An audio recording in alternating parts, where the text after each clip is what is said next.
Ağa nerede? Ha çıktın mı? Başla. Artık London'da olup mu?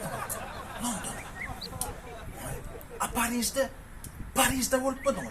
Hava bollum. Olas men seni bir yerde görýän diýänler.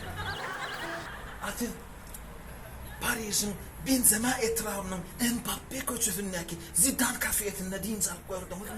Hava o yerde de bollum. Öyle mi? Ay oğlum, bir tanışacak bolyan adam, qoş gaydar, gül verir, sen yap samsıkırlap oturan o. Hoş aytıp bereyim mi? Bilýän mi? Men sizi görende sığır aydasım gelip durdu.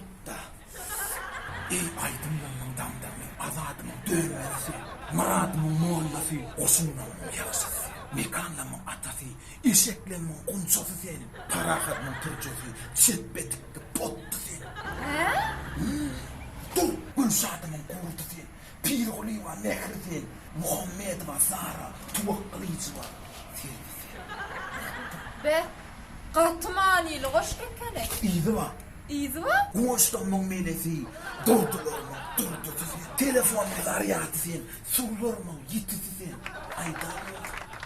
Aysam ödüm, samsık ekedim.